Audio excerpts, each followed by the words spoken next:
Welcome back. I'm Alice Rivlin. I'm the Leonard Schaefer Chair and Director of the Engelberg Center, and very, very pleased to welcome you back to this panel. We had a lively start talking about the health care as a percent of GDP and speculating on where it might go from here, and we've had a lot of different answers. But the next thing to talk about is, why does it matter so much? It matters to everybody how rapidly healthcare spending goes up. Why does it matter? Well, it matters because if you're not spending on, if you are spending on healthcare, you're not spending on something else. So we will be talking about what is the something else and how might we cope with that.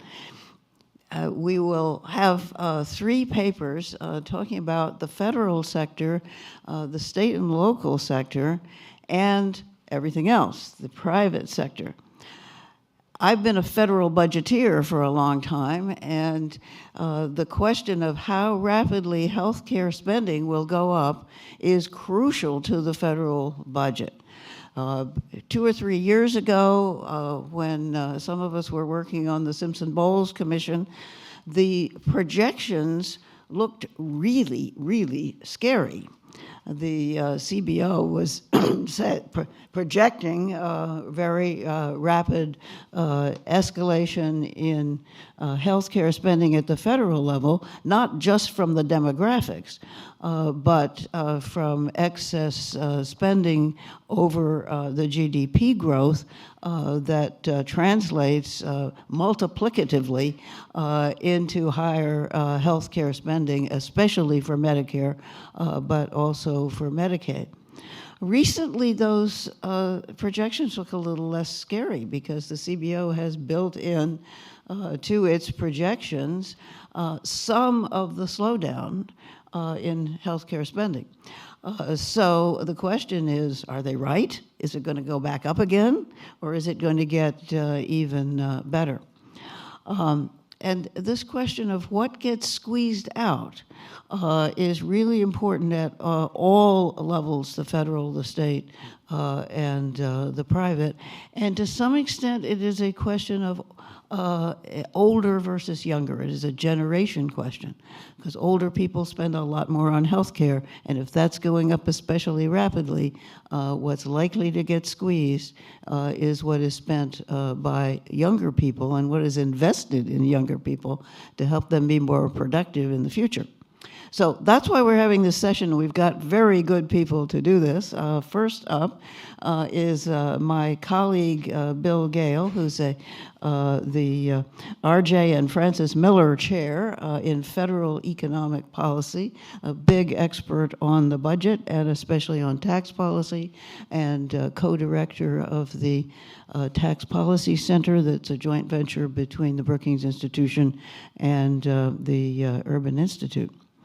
And he will be joined by Douglas Holtz-Eakin, who is, I think his claim to fame is a former CBO director. But he is presently president of the American Action Forum, and he's a big expert on the various ins and outs of the federal budget and economics generally. So let's start with Bill.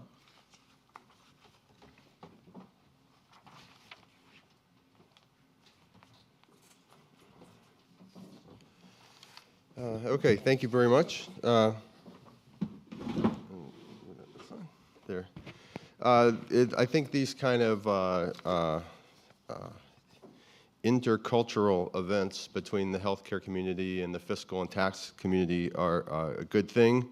From the fiscal tax perspective, we learn a lot about what's going on underneath the healthcare cover. From the perspective of people who are experts on healthcare, I hope we can offer some perspectives on why what you're doing is so important. There's the work I'm going to present is joint with Alan Auerbach and Ben Harris. It builds on a long series of papers that Alan Auerbach and I have written projecting budget outcomes. There's really two parts to it. There's a hard part and an easy part. The hard part is understanding what happens to healthcare spending over time, and we totally punt on that. We take scenarios that Louise gave us. The easy part is taking those scenarios and sticking them into a federal budget model. Now, a federal budget model sounds like a very glamorous thing, I know, but it's really just an adding machine. And so that's the easy part, and that's essentially the value added here. And there's two very simple conclusions that we want to put forward. The first one is that even if healthcare spending is totally under control, if there's literally no excess cost growth in federal healthcare spending over the next 75 years, there's still a federal budget issue. There's still a sizable financing shortfall in the federal budget. So that's point one. Point two is if spending grows, if healthcare spending or federal healthcare spending grows at anything like a worst case scenario, the budget explodes. And I'll show you exactly what that means in a bit. But if we cannot get healthcare spending under control or keep it under control, depending on your perspective what's going on, there's no hope for the federal budget. The main hope is that global warming gets us all before healthcare spending gets us all. All right, so I'm going to skip the discussion of trends in healthcare spending that was discussed earlier and turn to the budget model that we use. There's basically two parts to the budget model. There's a first 10 years, and then there's a longer term. The first 10 years, we basically use what we call the current policy baseline, or current policy, drop the word baseline. This is essentially CBO's current law baseline with a couple of adjustments made to reflect more reasonable assumptions. CBO's current law baseline is done under specified rules, as Congress basically tells CBO how to do the baseline, and so CBO does that. But not all those rules make total sense. So we make a couple of adjustments to the rules as we've done over the last 10, 15 years. And then after that, after the 10-year forecast, we assume most items are constant shares of national income. There are three exceptions to that. One is Social Security, where we follow the trustees' spending and revenue payroll tax numbers. A second is net interest, which is calculated within the model. And then the third is health spending, which I'll talk about now. We look at four different scenarios for healthcare spending. Three of them are the ones that Louise gave us. One has 0 excess cost, one has 2.5 excess cost, one has excess cost growth starting at 1.5 and gradually tapering off to 0 over the next 75 years. The other scenario we use is the one that we normally use in our budget forecast, and that basically has current law spending. It adds in the doc fix, that is, we don't assume that Medicare payments are going to fall to per providers by 20-some% in the next year. And so that's over the next 10 years. And then over the long term, we have spending growing at the same rate of the Medicare trustees report, and we have Medicaid chip and exchange spending growing at the same rate that's assumed in the CBO long-term budget outlook. So the fourth scenario is a pretty conventional one, and it's really on there more for the budget people in the room or watching as a point of comparison to the other scenarios.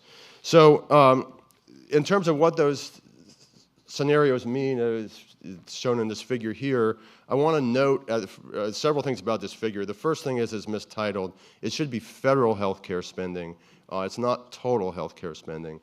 The second thing to note, is very hard to see in the picture, is that the no excess cost growth line is actually above the CBO current policy line in the first few years. And that's because I didn't realize this until I worked on this paper.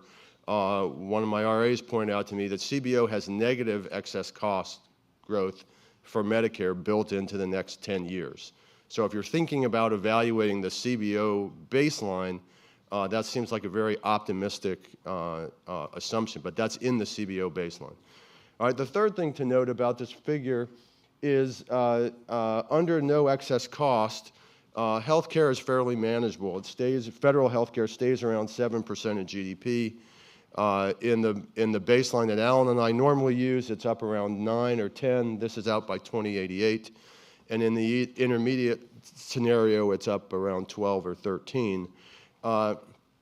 There's a tendency, because of the top line, to think of the bottom three lines as all the same, but they actually differ by as much in 2028 and 2088. The difference is as large as current federal healthcare spending. Okay, so minor variations in spending growth turn into pretty big effects in the long term. The last thing to note, or the second to last thing to note, is that if spending grows if excess cost is 2.5, it goes off the chart. Federal healthcare spending is in excess of 40% of GDP by 2088, and that's just the federal component. It doesn't include state and local, and it doesn't include non-governmental spending. The last thing I note about this chart is you'll notice that although we're talking about differences of 30 or 40% of GDP 75 years from now, the vertical axis goes out to 2 decimal points. I encourage you not to think of that as hubris, but rather just exceptional attention to detail on our part. All right, so what happens to the federal debt? Well, not surprisingly, it looks a lot like what happens under the healthcare spending scenario. Let me just point out, under the most optimistic scenario, and here, this only goes 25 years out. This is only until 2040. But even under the most optimistic scenario with zero excess cost growth, federal debt is 112% of GDP. That would be about 40 percentage points higher than it is now. It would be the biggest ever. Of course, the second biggest was at the end of the Second World War, when it was paid down very rapidly. There's no reason to think that this would be paid down rapidly. It would just keep going. If we have, in the worst case scenario, it goes up to 187%. I should say about 187%, because we don't have decimal places on this graph, but you don't need that. It's just bad news. Now, the federal debt shows that there's an issue. There's something to be concerned about, but it doesn't really tell you how big the problem is or how big a solution would be.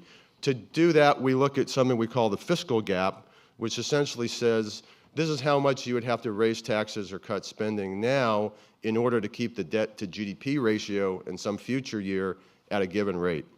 So just look at the first line here. If you enact the policy changes now, if you want the permanent debt to GDP ratio to be the same as it is now, you would need a 2.6% of GDP adjustment, even if we had no excess cost growth. That is about $400 billion a year in the current economy. If you have 2.5% excess cost growth, you need a 33% of GDP adjustment. I've been doing fiscal gaps for 15 years. I have never generated a fiscal gap that big. Okay, there's no way we would have to eliminate all spending and raise taxes to reach a 33% of GDP gap. So the 2.5 excess cost growth scenario is enormously bad news. Let me just show you one other line here. Let's say we don't really enact the policies till 2019, and let's say our goal is that 25 years from now, we want the debt to GDP ratio to be cut in half to 36. That's the level it was before the Great Recession. That's the average level in the 50 years before the Great Recession. To do that, you'd need a 3.1% of GDP adjustment. All right, that's about $600, maybe $500 billion in today's economy. And if under 2.5 excess cost growth, you need 6% of GDP adjustment. These are massive, massive adjustments that would be required. And as Alice mentioned, they'd have to come from somewhere, either other spending or higher taxes. Let me close with a note on uncertainty. there is an argument out there that a lot of people that I know and like and respect are making that healthcare costs are just too uncertain, that we really shouldn't be making adjustments right now. And I guess I have several responses. One is that even under the best case scenario, we have an issue with the fiscal gap. And the second point, though, is, come on, these are health costs. If you think your health costs are going to go up, you want to buy insurance. So some sort of policy that sort of serves as insurance, at least partial insurance, to offset these risks seems like it would be both relevant and timely. So let me stop there, and thank you very much.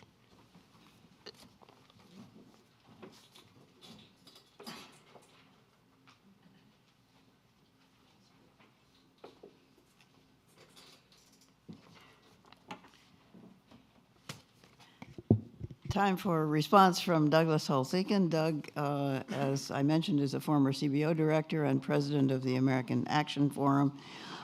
He was chief economist for the President's Council of Economic Advisors under George Bush, and he's going to. Let me just mention that we will not have a break between the papers here.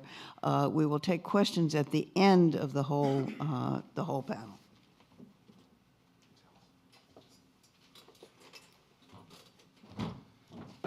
Thank you, Alice, and thank you for the chance to be here. I want to thank Bill and his co-authors for a really nice effort. I like to think that over the years, despite our differing perspectives, I've been a good friend of the Brookings Institution, and so I consider it a particularly nasty trick to assign me to a paper with which I wholeheartedly agree. And I'm simply going to elaborate on that observation for a few minutes. A couple of things to note about this. First, in terms of the technical piece, the glamorous budget model, this piece really, there's some things you should and should not worry about. One thing you shouldn't worry about is sort of the details of how you move from a current law to a current policy baseline. There's some judgment calls there. They make sensible judgment calls. It doesn't affect the bottom line, and so that's a distraction. I also think that the whole issue of the uncertainty surrounding these is real. I want to come back to that. But in terms of looking at those projections, the essential question in the budgeting world is not really what happens 10 years from now or 15 years from now. It's sort of what's this year, next year, and 50 years look like, and are we on a stable trajectory? And you learn very quickly whether you are or not in these, and the actual number doesn't matter that much. It's the trajectories you should focus on. And then I would say that these represent extremely optimistic scenarios because by construction, Bill and his co-authors haven't done a couple of things. Number one, as the world goes straight down the tubes, there's no feedback onto the economy. It continues to grow at a constant rate underneath these scenarios. There's no feedback on the interest rates, right? The world capital markets never say, these guys aren't looking too good. We're going to charge them a little extra. There's a constant interest rate assumption. I don't think these are, indictments of the paper, but you should know this is actually understating the nature of the problem in a very significant way. And because it's constructed with these other pieces of the federal budget frozen at shares of GDP, it truly disguises the pain that would go on these trajectories. I mean, it's important to note that what's happening now as these large health spending programs, in particular Medicare, Medicaid, Affordable Care Acts, CHIP programs, plus Social Security, the large mandatory spending programs in the budget, as they are growing, they are crowding out the rest of the budget. Unlike these simulations, we are seeing the annual spending, the discretionary spending that funds national security, basic research, infrastructure, education, the kinds of things our founders would have recognized as the role of government, they are steadily going away. And that, in fact, is a budgetary recipe for disaster because we are letting the legacy programs of the past crush the places where the federal government actually invests in the future and protects us and makes us stronger. So I consider all of this an extremely good news version of what's going on, and I think it ought to be read that way.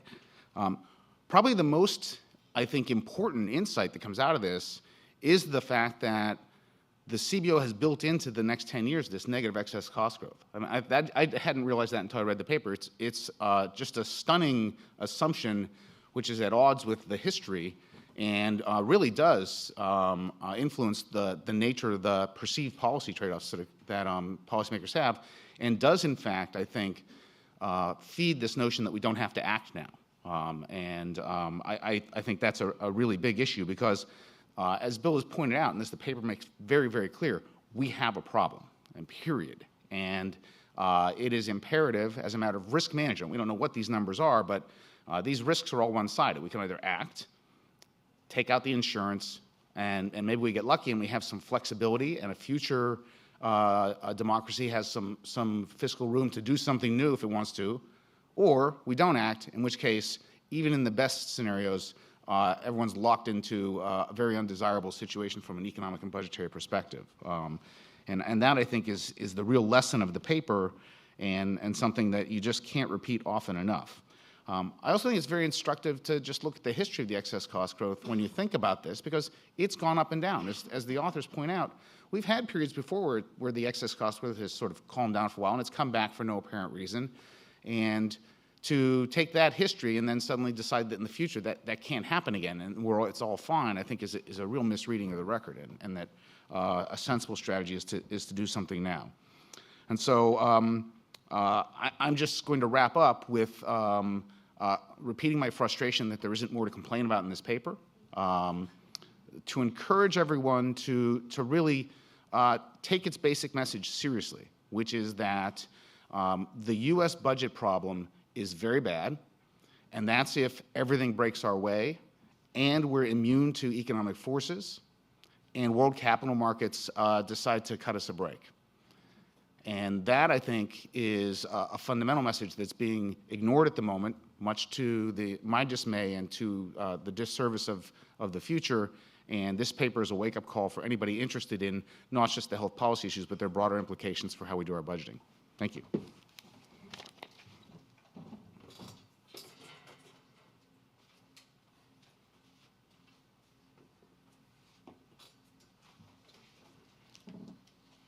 So if you're worried now, you're going to get more so. We move now to state and local government. We have Don Boyd to present his paper. Don is a senior fellow at the Rockefeller Institute of Government, which at SUNY Albany, which many of you know is the sort of go-to place to find out what's going on with state and local governments. I most recently worked with Don on the Volcker-Ravitch Commission on the state fiscal crisis, and Don was invaluable. He will be joined by Ray Shapak. I'm proud to say that Ray was my deputy at the CBO. We castigate the CBO sometimes, but we're all here doing many years later. Ray went from there to be the executive director of the National Governors Association, and they must have liked him because he stayed there a very long time, and has now gone to be professor of practice at the Batten School of Leadership at the University of Virginia. Don. Thank you. Thanks very much. Thank you for inviting me. Let me make sure I can work this. Okay. So I'm going to talk about alternative health spending scenarios in state and local budgets. So let me begin just talking about state and local health spending in the context on healthcare, in the context of some other important measures. So what I have called healthcare consumption, which is actually what you can find in the National Health Expenditure Accounts as consumption, is about $475 billion in 2012. That excludes certain things like research and state and local government direct spending on equipment and structures, but pretty much everything else is in there. Just over $1,500 per capita. By my measure, 2.9% of gross domestic product, 18% of national health care expenditures, and a quarter of the spending from their own funds. So it's big money. They are major players in health care spending. A breakdown of this spending by major components, $189 billion, on the state and local share of Medicaid. This is not the whole thing. This is the state and local share, about 40% of their own total spending. Next biggest piece is employer contributions to health insurance premiums. There are two major pieces that we think. One is for their workforce and the other is for their retirees. That's not broken out separately. I've tried to estimate the worker share using medical expenditure panel survey. I get that at about $114 billion by subtraction. The retiree piece is about $38 billion. They're entirely different kinds of things. By the way, the accounting acronym is OPEB, Other Post-Employment Benefits. Pensions are one kind of benefit after employment, and retiree health is another kind. Public health activity, kind of a question about whether that really ought to be thought of in here or not. There are, some kinds of things, flu shots, immunizations, lots of things done by health departments, maybe other things you don't really want in here, but I've got it in there. That's about 13%. And then other programs, I was speaking with Maria Schiff, who's of the Pew Healthcare Spending Center. She's doing a lot of work that's probably going to break out some of that, but it includes, in our case, maternal and child health, vocational rehab, SCHIP, and things state and local governments might spend through prisons and other programs. Anyway, it's big money. It has nearly doubled over the last 25 years. That's the total as a percent of GDP. Blue is total non-Medicaid, which you can see is bigger than Medicaid. It has risen substantially, as has Medicaid. So both are big players in the growth over time. Huge variation across the country. I wish I could break out the whole thing, but I can't. That might be possible with some help from work that has been done by others. But you can see the northeastern states, the bluer you are, the more you're spending. So some of the northeastern states on Medicaid in particular, this is percent of GDP. I think there's some truth to that also in some of the other pieces. So what we did is what I did is use the scenarios constructed by Louise and try to apply that to some important pieces of this to get at the question of how much might spending by state and local governments increase, how might that relate to the economy, and what kinds of policy implications might that have. I've highlighted a couple of the important numbers. These are kind of average annual growth rates from the 2014 to 2034 period, 20 years. The reason we picked 20 years, as anybody who knows state budgets knows, the typical state budget's 14 months or so in advance, so going out 20 years is quite a long ways in terms of looking at how they think. That's also one of the reasons I think why we have a high range that might be conceivable, 2.5% excess cost growth over a 20-year period. You might not think that could persist forever, but over a shorter period, it might well be possible. The baseline I call is the middle scenario. I think it starts out at 1.5% excess cost growth and tapers down over my time period, the 20 years. That's about 1.25%, and then the low cost growth of 0. A couple other big things to note: the population as a whole grows about 0.8% a year, but the elderly population 2.6% a year. And the other highlighted yellow numbers are average Medicaid spending per enrollee, all in, and aged and disabled, 2 to 3 times the overall average. Adults and children, much, much lower spending. Okay, so these are some big things that are driving the numbers I have. And I think in the paper I have kind of how I linked these to other aspects of spending, but the elderly is driving if you will, the elderly enrollment in Medicaid. 5 minutes, okay. The elderly enrollment in Medicaid and also, and this is a question Louise has done some really nice work on this, that's also driving my OPEB population, my retiree health population, which I'll talk about in a minute. Lastly, the expansion population is brought into Medicaid in the fashion that pretty much the way the Office of the Actuary brings them in. So that's what the assumptions do under the high growth scenario, which I think we all kind of shudder at. That's the orange line. We grow from about just under 3% of GDP now to 2.3 percentage points higher as percent of GDP. That's huge over 20 years. I'm going to talk, there's some things that could make all this a little bit better, but that's kind of, that's out of the ballpark.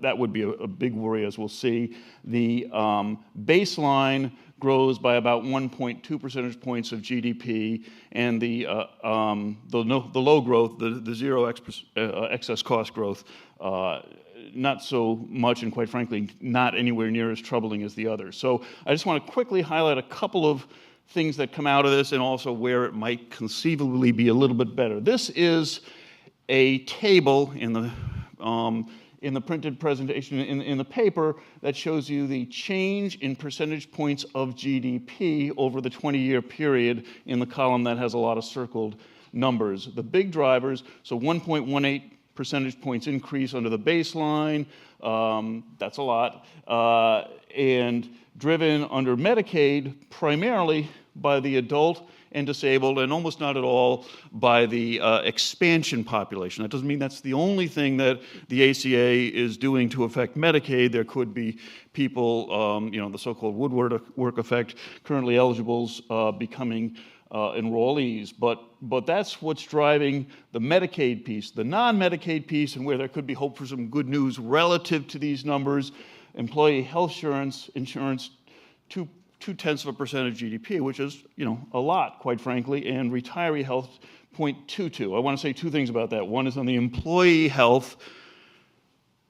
Compensation is a package, right? There's wages and there's benefits, including, of course, health insurance. So it is very possible that states facing these kinds of increases in health insurance for their employees may well be reducing real wages. That's not reflected in here, except it's not in these numbers, but it's in the other parts of the budget. So conceivably, they're getting some wage relief. But that's not in these numbers. The other thing, retiree health insurance, I think this increase is from it's a relatively small number in the total spending in terms of the amount spent now, but the increase is quite large. It's driven in my numbers by the growing elderly population. Retirees kind of typically retire younger than elderly and don't stay on there for so long. But I think Louise and Byron have done a very nice paper in which they've estimated some of these costs. I think their estimates would be substantially lower, and to the extent I can track them down, and maybe you'll have a chance to comment, some of it I think probably comes from a lower growth in the number of folks actually getting retiree health insurance. I want to say before, just quickly, 1 minute. On the policy side, I think that the employee health insurance and retiree health insurance are likely to be big targets, in part because they are much more changeable than Medicaid, although a lot will be going on there. I just want to point out, because I'm at the end of my time, there is a table that kind of sets the increase under the low-cost growth scenario, the baseline, and the high-cost growth scenario against some other kinds of policies. Low-cost growth is kind of near the tax increases that were done in the last two recessions, which are modest by historical standards. The baseline is roughly the equivalent of eliminating over a 20-year period all state and local government, police, and prison spending. I mean, that's not going to happen. It just kind of, the point is to show you the magnitude of changes that might be needed to accommodate something like that, or eliminate all state and local spending on highways and judicial systems. The high cost growth scenario, which we can all hope won't happen, is huge, although, for example, is equivalent to something more than a 20% cut in all non-health state and local spending from their own sources. Lastly, I would point out there was a time period in which we increased spending over 20 years and taxes as a percent of GDP by 3%, and that was when we financed the education of baby boomers, and now we have to finance their health care, although there's a lot more else going on. I think I'm out of time, so I'll stop there.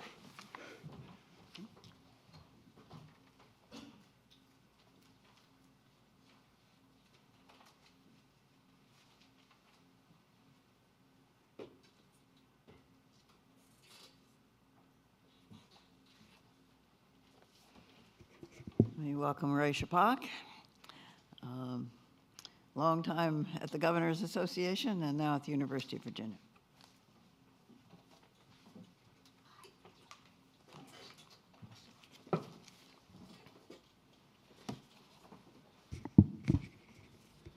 Thank you, Alice, for that introduction.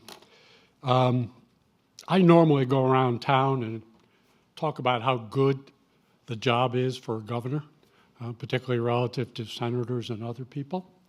But after I read Don's paper last night, I'm not going to do that anymore because the challenges look pretty significant. Let me say I'm in basic agreement with what he's laid out in the paper. I'm going to talk about a couple of technical kinds of issues and then a little bit more on adding to it.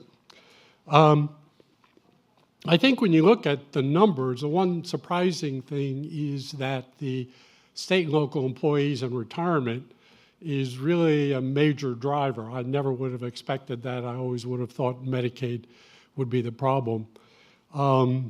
It's when you add the local workers in, it sort of makes that, because the state's about 3.4 million, but local workers are about 8.3. The other issue, I think, that he assumes sort of 10 million under the Medicaid expansion in the first year, and then I think he builds it up to about 18 million. I think there's a lot of uncertainty in that particular number. Part of it's because we've got about 26 states plus a district who have expanded so far.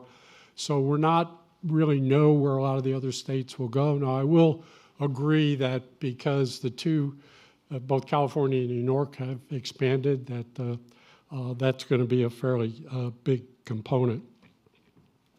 The bigger problem is this, and Don alluded to it, is that we've got about 11 to 12 million people who are currently eligible for Medicaid but not enrolled. And if a significant number of those people come on to the rolls, 5, 6 million, they come on at the old match rate. And there's been a lot of controversy over that. A lot of the state people believe that significant numbers are going to come on because of all the advertising and so on. Most analysts sort of say no, and I assume the actuaries that Don had probably had estimates of not more than 8 to 10%. So if they do come on, I think that's going to raise the cost fairly significantly. The second issue is, what about revenues? This was all sort of on the spending side. If we look back historically, when the economy was quite strong in that 1978 to 2008 period, I think it grew in real terms of 3.2% or so. State revenues actually grew on average 6% per year over that 30-year period. So pretty significant. Now, unfortunately, we're in a 5-year period when there's virtually no growth. So what's going to happen going forward? What kind of revenue growth we're going to see? Well, most of the long-run projections are obviously done by additional labor force times productivity. I think there's growing concern now about whether productivity is going to stay where it is.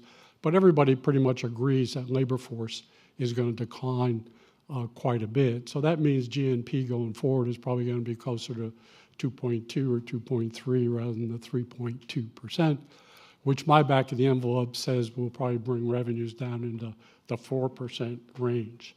So with those spending increases, and you lay on the concerns on revenues, it could in fact make it worse. So the big question is, what are states going to do? What are governors going to do? They probably will raise taxes somewhat. I don't happen to think a lot. If you look at just the 5 or 6 major categories of state spending, you got Medicaid now pushing 24%, higher ed about 10.5%. Actually, elementary and secondary is now under 20%. Transportation about 7.8%, and then you've got all other in the 33% range. The other thing it's important to stress about state spending is that it is quite heavily oriented towards public investment. If in fact you add infrastructure to elementary and secondary, to training, to higher education, The average state, you get over 40% of that spending, so a much, much higher rate of public investment than you have at the federal level. My own sense is that a lot of it will come out of the so-called all other. They will try to protect elementary and secondary because local government's in as bad shape. So I suspect it'll come out of all other and essentially out of higher education, unfortunately, because they look for places that they can shift the cost. And although I think we're beginning to get to that tipping point, I think that they will probably continue making cuts at that place. My hope is that they get serious about healthcare cost control, because when you dig in and you start comparing what the state levers are relative to the federal levers, I would argue most of the levers are really at the state level. So just going quickly through, you have medical malpractice, you have all the scope of practice. You've got states with antitrust so that they can watch out for hospitals. You've got all of the insurance. You've got a lot of the contract rules around any willing provider. You've got mandates on benefits. If you're looking at purchasing power to drive delivery system change, if you add Medicaid to state workers, some states run it for local workers, and the people in the exchange, you can get up to 80 million lives. So much more powerful than the 52 million in Medicare. Plus, I would argue, unfortunately, we don't really know how to change this system going forward, and a lot of state experimentation would be a very positive thing. Thank you very much.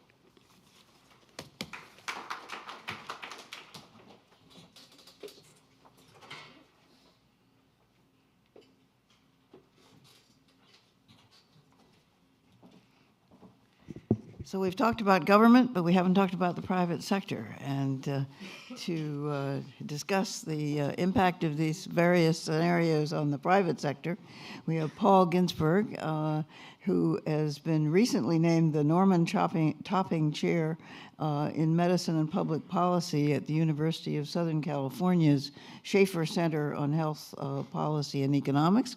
And as Ted mentioned earlier, we're proud to say he's also a non-resident fellow of the Brookings Institution. Paul.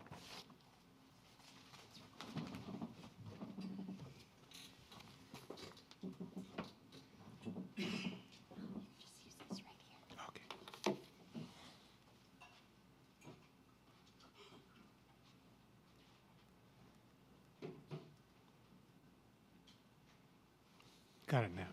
Thank you for the introduction, Alice. I've interpreted my assignment, which was described as private sector, as I'm looking at a big part of the private sector, which is really employers and working households.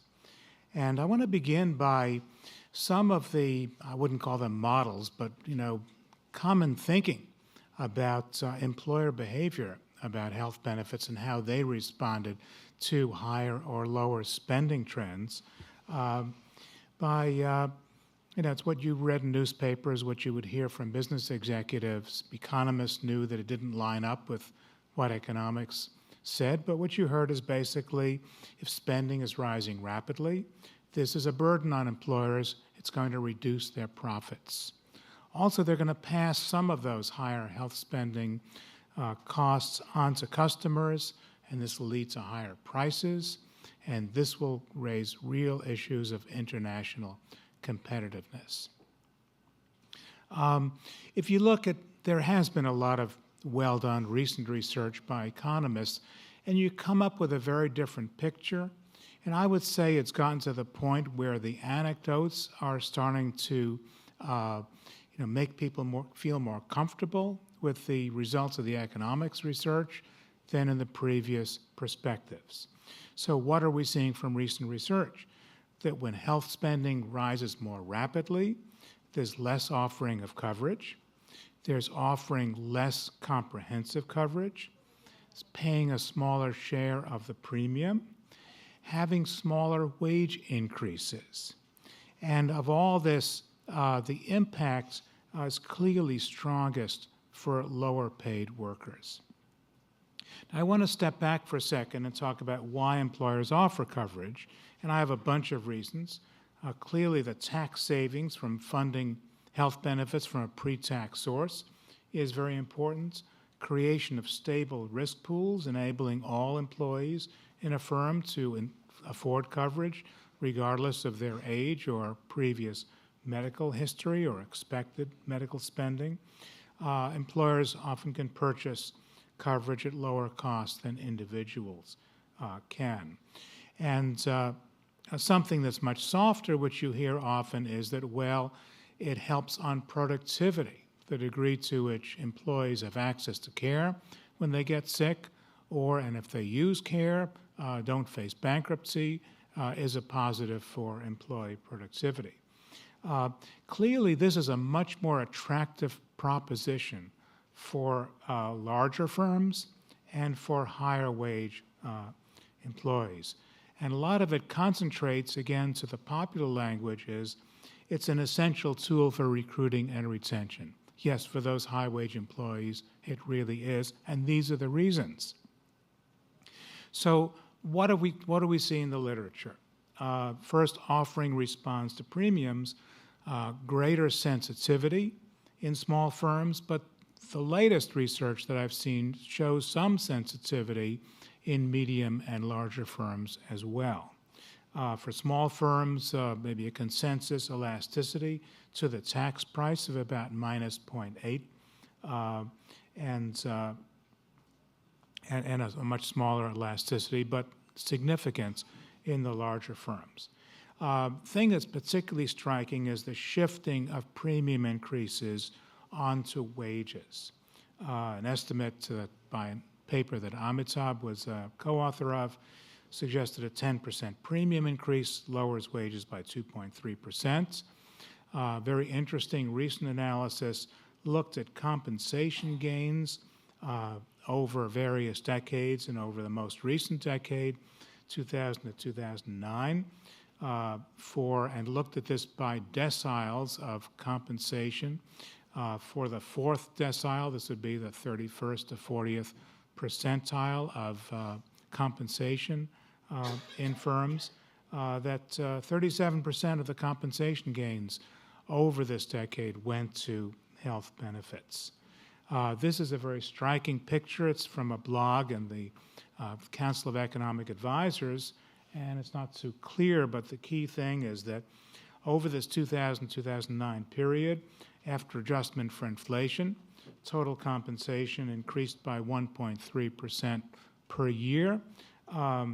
Wages, a net of the employee share of employer-sponsored health insurance, increased by 0.7% a year, health benefits by 5% a year. One thing I think we're going to see is that whereas this research has shown more flexibility on the part of employers to respond to faster or slower rising healthcare costs, I think the flexibility of employers is expanding rapidly and will be higher in the future. And here are some of the things I want to mention. First, employment practices. There's more of an option today, I believe, than there was some time ago to shift towards part-time or contract employees and to outsource more functions. This enables employers to focus on the higher wage employees. Changes in benefit design. We've seen a very rapid growth in high deductibles. So according to the Kaiser Family Foundation survey, the percentage, this is over a 7-year period, percentage of workers with a single deductible for a single person of over $1,000 went from 10 to 38%, and small firms from 16 to 58%. Nevertheless, we saw only a modest change in the proportion of premium paid by employees, and I suspect that the explanation for this contrast is that thinking of employers has been, if we're going to have to shift costs to workers, let's do it in context where they can respond constructively. So if you increase their deductibles, they can use less care. If you just say you have to pay a higher proportion of the premium, how can they respond to that? Well, the only thing is not to sign up for coverage, and that wouldn't be a good result. We're seeing real innovations in provider networks now. We're seeing greater use of limited networks by smaller employers. I've been seeing this in site visit work for about 5 to 8 years now, and of course, it's gotten into a lot more people's attention as the experience so far with public exchanges under the Affordable Care Act is having such a large part of the offerings in those exchanges are limited network plans.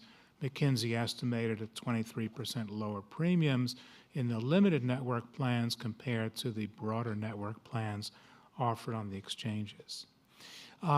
We hear a lot about development of private exchanges. I think it's still early to project how important this is going to be, although there's a lot of enthusiasm. To me, offering employees more plan choice makes lower cost options more acceptable to employees. And the firms doing this, a lot of what you hear from them is we're moving from defined benefits to defined contributions and health benefits in the same way we did in private pensions before. And this, again, when you think of what I said about favoring changing benefit designs over contribution proportions, private exchanges make reducing the proportion contributed to plans perhaps more feasible because employees can respond by going to a less expensive plan. What are the implications of these changes for working households? Well, certainly there are direct implications of the employer policies on offering coverage, benefit design, contribution strategy, and wage trends. Clearly, the benefit design changes will reduce the utilization of health care and also reduce the financial protection that employer-based insurance is providing. And now you're starting to see in the literature increasing concerns about the incidence of spending for a family exceeding 10% of annual income. I don't know what the right number is as to what to become concerned about, but there is an increasing thing about bankruptcy and burdensome health spending as we move to higher deductible plans. I do want to say, to connect with some of the previous presentations, is that the household sector will be affected by spending trends in Medicare and Medicaid and the tax expenditure for employer-sponsored insurance in the way that they pay higher taxes or have to make do with less spending on other public sector priorities. So in conclusion, there are substantial implications for whether health spending grows at a rapid rate or a slow rate for employers and working households. There's a substantial and I think growing ability for employers to shift to higher premiums to workers. And I think recent developments are making that easy. I think the continuation of the slowdown in health spending would have great benefits for working households. Thank you.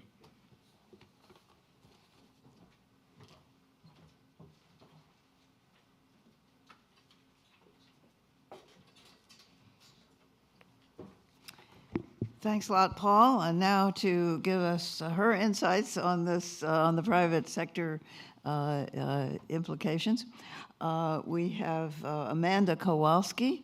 Amanda is Assistant Professor of Economics at Yale, and she's a Faculty Research Fellow at the National Bureau of Economics.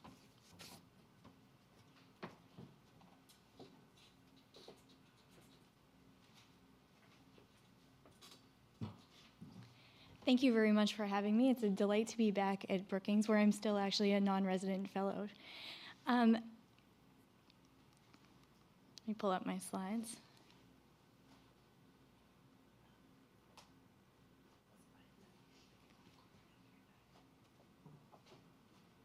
Okay, it appears that we're having a little bit of technical difficulty, but as she resolves that, I can just get started.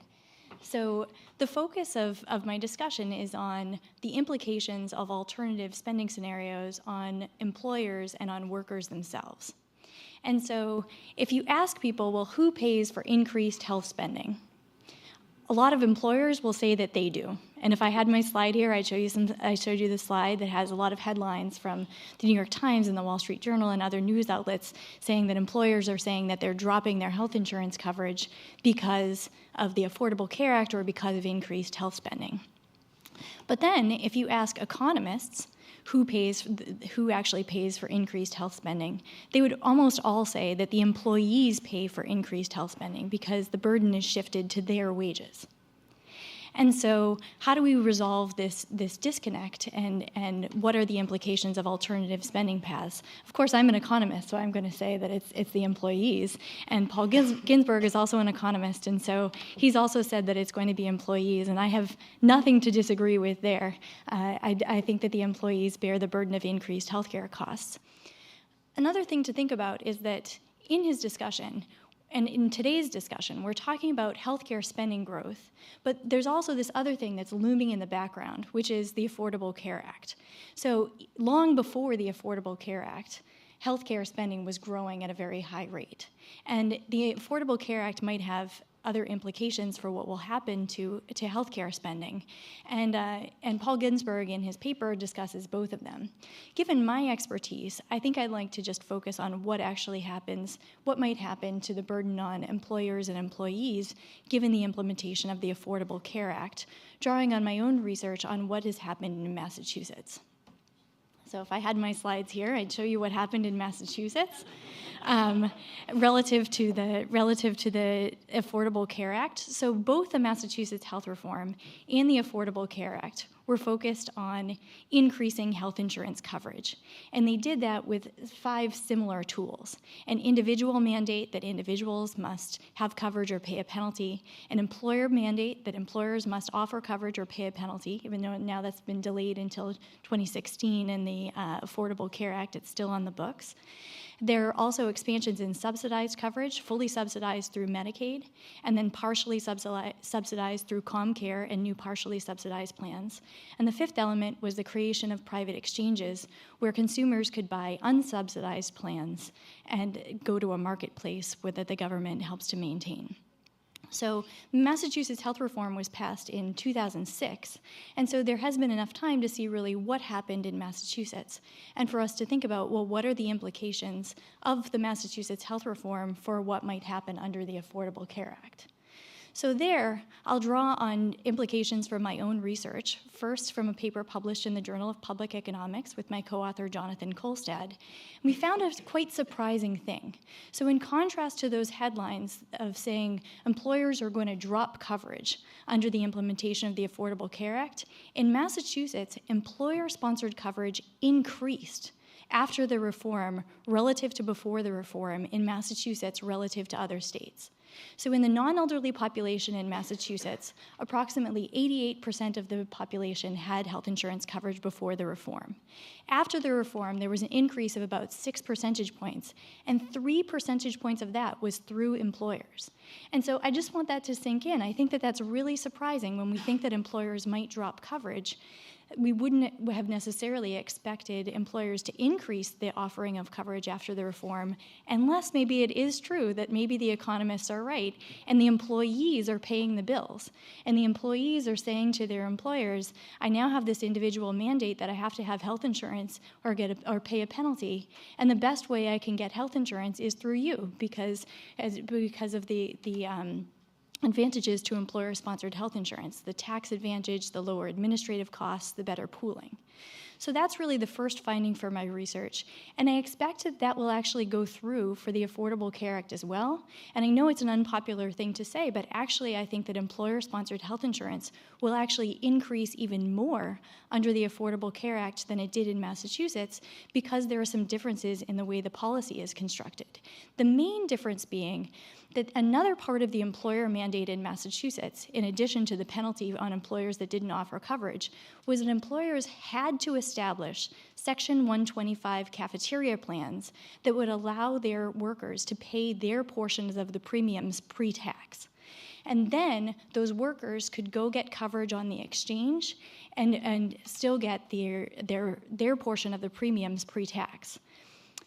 In the Affordable Care Act, the only way to get the employee portion of the premiums paid pre-tax is to actually get that coverage through your employer. So now there's an even stronger incentive for employees to go to their employers and to say, really, the best coverage that I can get is through you, and I have the tax advantage. And so I expect that we'll see perhaps even larger crowd into employer-sponsored health insurance nationally than we did in the state of Massachusetts. My second finding from the state of Massachusetts in an NBER working paper, again joint with Jonathan Kolstad of Wharton, is that we see that as we compare individual workers and follow their wages before and after Massachusetts health reform and see that some workers took up new employer-sponsored coverage, we see that those workers' wages went down by approximately the full amount that the employers paid to expand that coverage. And so the health economics literature is alive and well that employees are paying for their coverage, and that's particularly what we've seen in Massachusetts. Do I expect that to apply to the Affordable Care Act? Well, yes. I do think that employees pay for their health insurance coverage, and so those employees who take up new employer-sponsored health insurance will be paying for that through decreased wages. Thank you. So,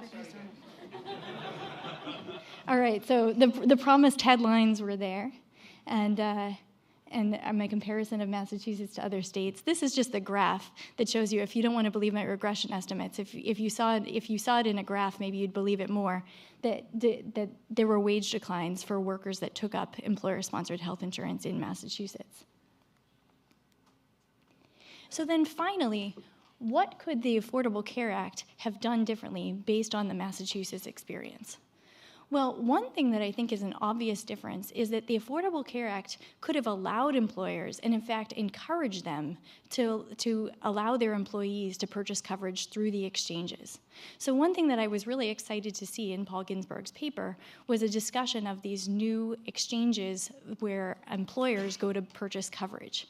I think it's kind of interesting because there just seems to be a lot of enthusiasm for exchanges, but these are exchanges that are just for employers.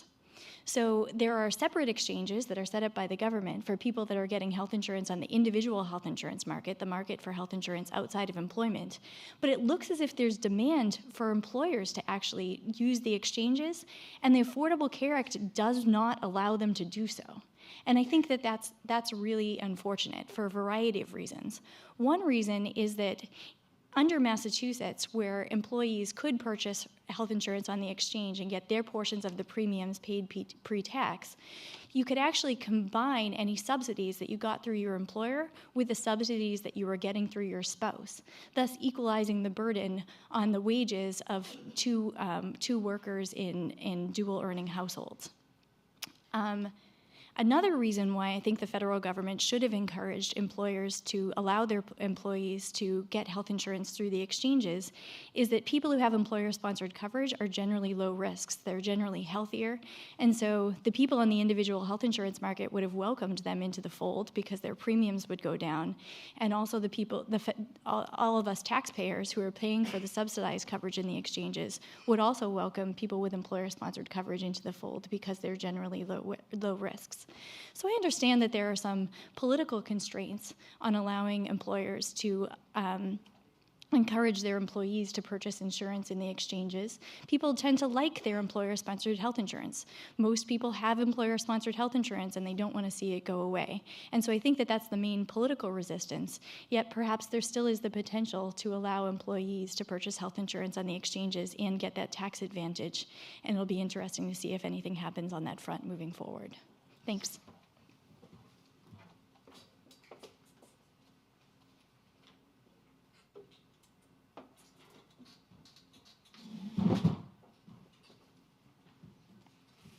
Was that a cool performance or what? Okay.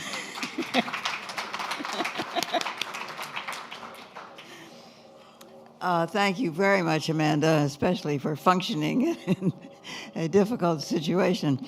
Let me welcome everybody on the panel to the stage. We'll get you mic'd up, and we'll have a discussion among this very able and interesting group. Well, what I take away from this discussion is, yes, it really matters, and if health spending goes back up to the what used to be historic rates, we're all in trouble. Bill made that really clear. Bill, what speculate a little bit on what happens if we do get into this situation it doesn't have to be the 2.5, but serious upward pressure on health spending in the future in the federal budget. What gives? I mean, we've already seen evidence that the easy thing to cut is discretionary spending. And because you don't actually have to cut anything.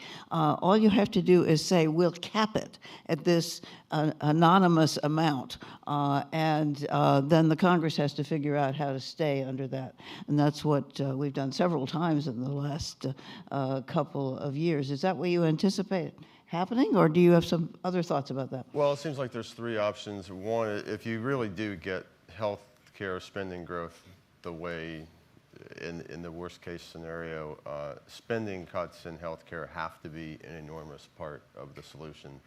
So that's point one. Point two is you're right, on the rest of the spending side, the discretionary items were likely easier to cut than the other entitlements, Social Security in particular. But we should realize too, discretionary spending in the budget projections is already headed for, I won't say an all-time low, but like a since the 1950s low as a share of GDP. So there's only so much you can squeeze out of that in the future. And then the third thing is sort of reminiscent of the Winston Churchill line about how you can always count on Americans to do the right thing after they've tried everything else. And in this context, that would be, employing a value-added tax and boosting revenues to help pay for some of this. And Can we have a carbon tax too? I'd go with the carbon tax too. But I'd go with the carbon tax too. But if you're looking sort of where the real money is, it's in a value-added tax. Carbon taxes generally raise about 1% of GDP. The proposals that are out there, a VAT has a much broader base and typically can raise a lot more. Doug, chime in on that. You're not a big enthusiast of higher taxes. I think what really matters is how quickly, if you get the cost growth, the question is how quickly do you address the issue?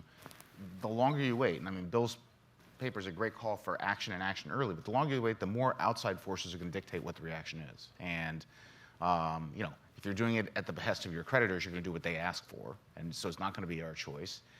And the later you wait, it's hard to change the trajectory of these spending programs quickly. The more likely you are going to with a tax solution. And so I think the timing matters as much as anything else.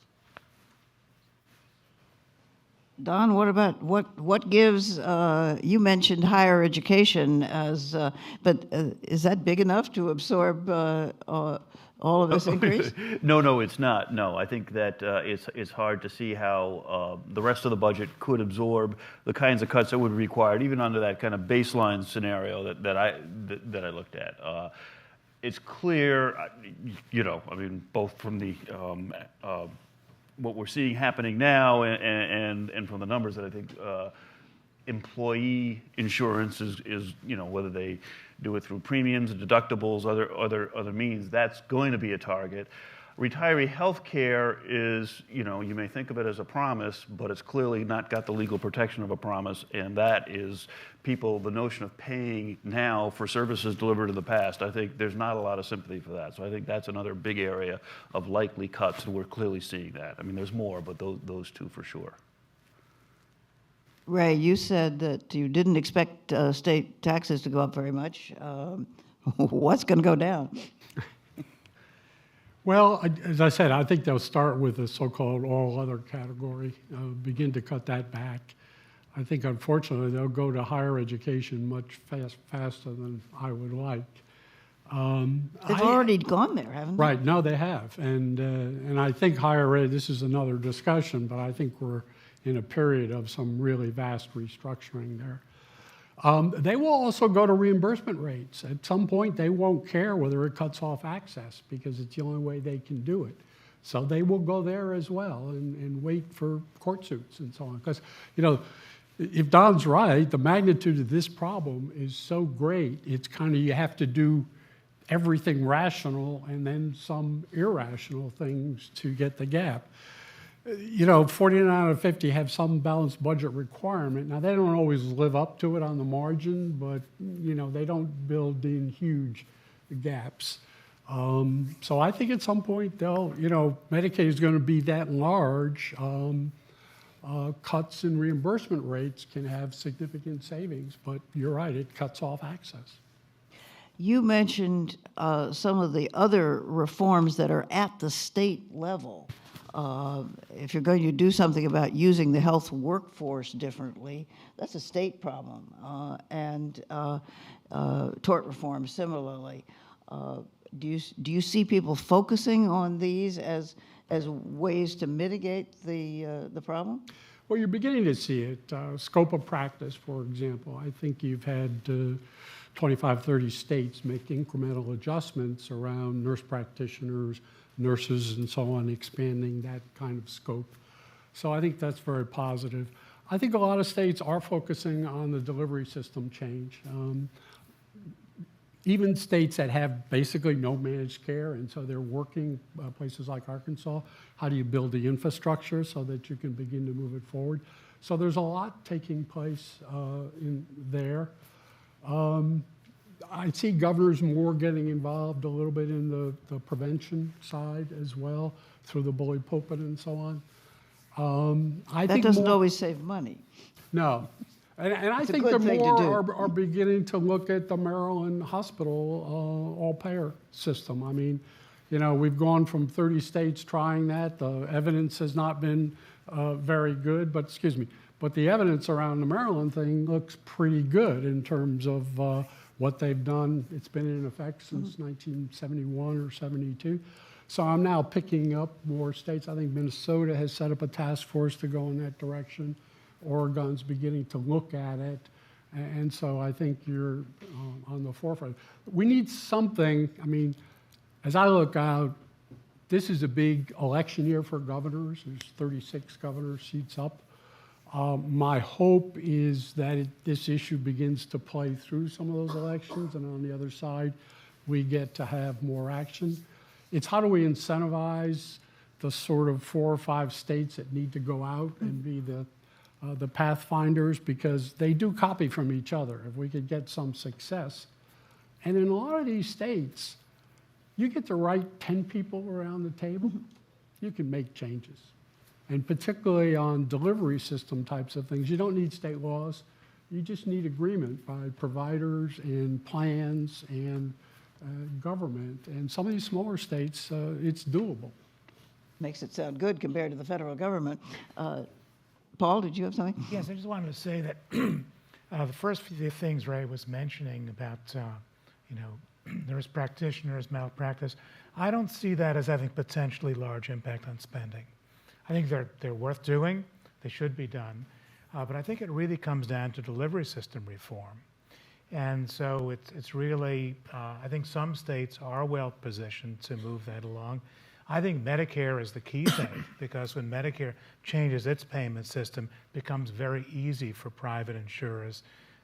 I think a real barrier to states is the fact that, they have regulatory authority only over less than half of the insurance market because of the self-insured being outside.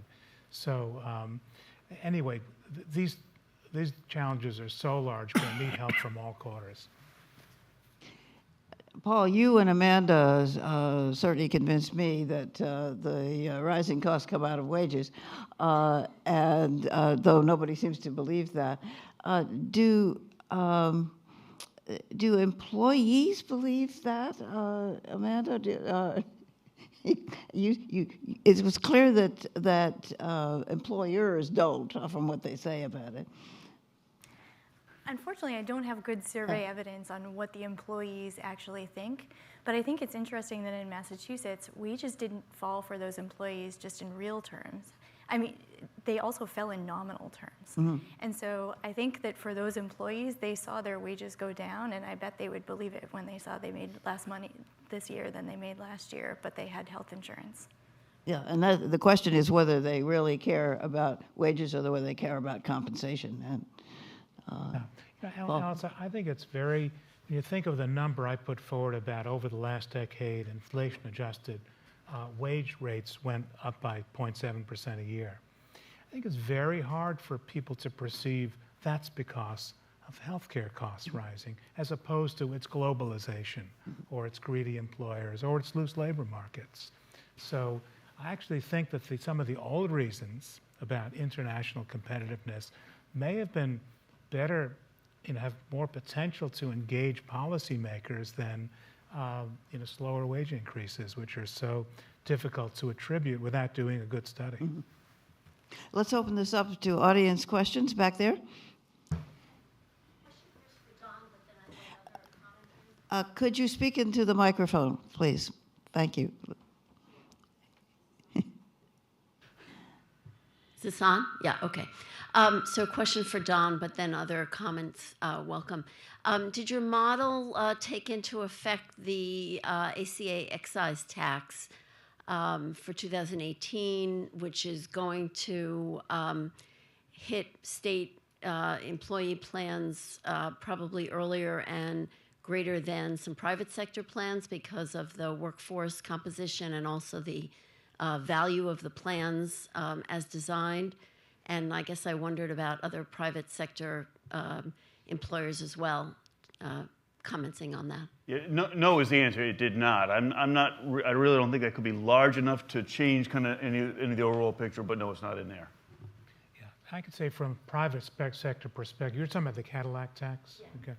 Yes, I think there's been a lot of anecdotal information about large employers having made changes for their 2014 plan year as the beginning of their, staged preparation for the implementation of this tax. So I think it has the potential to have a very large effect. Other questions? Yes. And identify yourself, would you please? Thank you, John Graham, National Center for Policy Analysis. A question for Professor Boyd, please.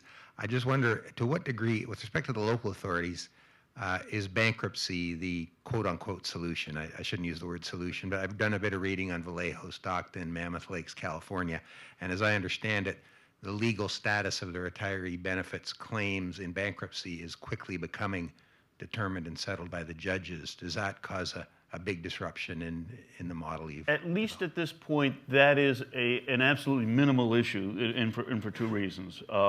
First, the long history of bankruptcy is that they're extraordinarily expensive and time-consuming and don't result in significant cuts in employee benefits. That's the first issue. So it has traditionally been unattractive, and I think remains unattractive. Second, the benefits that in Detroit in particular kind of get thrown into the pool that aren't otherwise touchable are pension benefits. When it comes to retiree health benefits, those are already touchable. Again, they kind of seem like a promise, but they don't have the legal protection of a promise, so you don't need bankruptcy to break that promise. Other questions? Yes. Charles. Hello. Is this on? Testing 1, 2. Testing again. Oh, Charlie Rurig from Altarum. Has anyone, this whole thing of healthcare costs affecting our international competitiveness, has it been researched in terms of the laws of comparative advantage in economics would suggest to me it would affect the exchange rate rather than our ability to compete, that it might disadvantage certain industries that had a higher healthcare costs associated with them, but overall it should just change the exchange rate. Anybody done any research in that area? If you think that this stuff is borne by workers, okay, then there's no issue there. Competitiveness tends to focus on things like is this a good place for employers to establish firms? Is this a good place for employers to invest? If healthcare costs are being borne by employers, that's a relevant consideration. But if Amanda's and other people's work is right, that healthcare costs are borne by workers, then it is one of these things that economists tend to roll their eyes at and say that doesn't follow logically from what we think we know about the world. So instead of being angry at the Chinese for undercutting our wages or whatever, employees should be angry at the healthcare system. You don't have to answer that. Louise. So one question I have is about Medicaid and whether or not, so what we saw in the health costs discussion was that Medicaid pays very different rates than Medicare, and sort of has a different set of providers too. It's sort of viewed as a lesser system. And now with the ACA expansion and a different kind of sort of going up the income distribution and who's now in Medicaid, is that going to change the politics of like how much you can squeeze Medicaid? That's an interesting question. Bill? Well, you're talking about the politics. I'm not going to directly answer the question, but I think there's a very interesting political issue here. If you come back to what I mentioned about the idea of eventually adding a value-added tax, the natural way to add a value-added tax is A, to earmark it to federal health care spending, and B, because the states will erupt in protest of the federal government stepping into the consumption tax domain, the natural thing to do is for the feds to then claim back some of Medicaid costs. So, and then the states can then change their sales taxes to value-added taxes, and everybody's happy, and we have health care, and it doesn't look like a regressive VAT because it's financing health care benefits, and the states are okay with the federal government doing that because the feds have claimed back some of their Medicaid costs. So that's my grand political plan. I'll leave Paul? On the political question, I would characterize a lot of the Medicaid expansion as not so much going up the income scale, but getting categories of people who were never eligible before, even though their incomes were extremely low, say childless adults. And I don't know how much political clout they have. I think it's a really good question.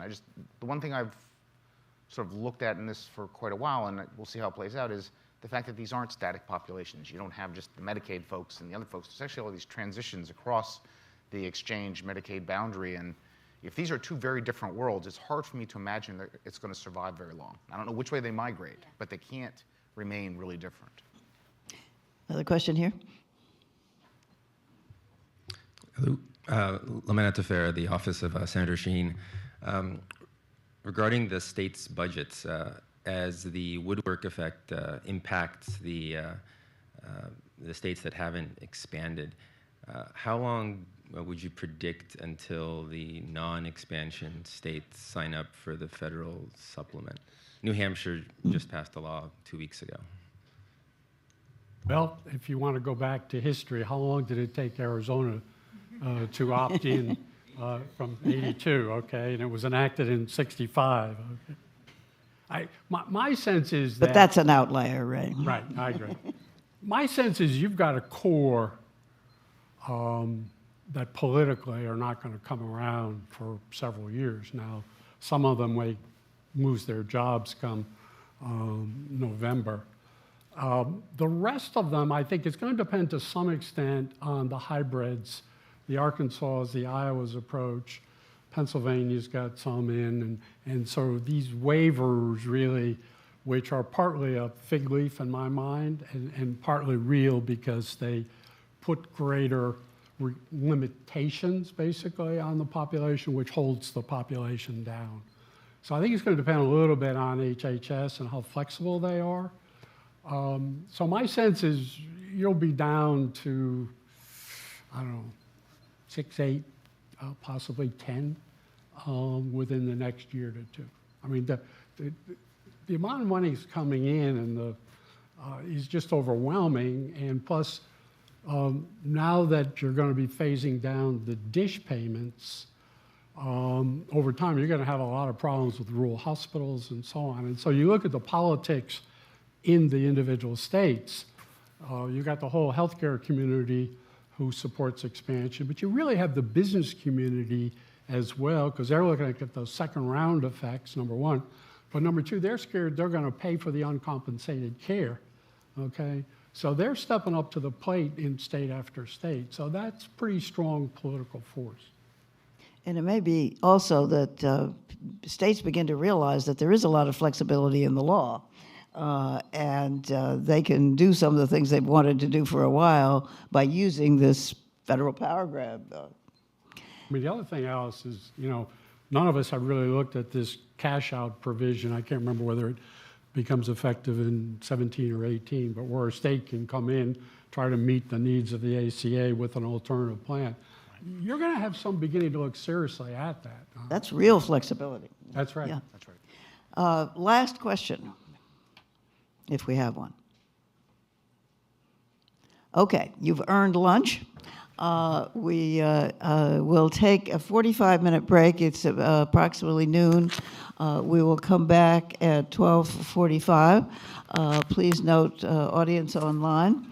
And after lunch, we're going to focus on what to do about all this. This is the session on how can we reform our healthcare system so that we get both better health and lower costs. So stay tuned.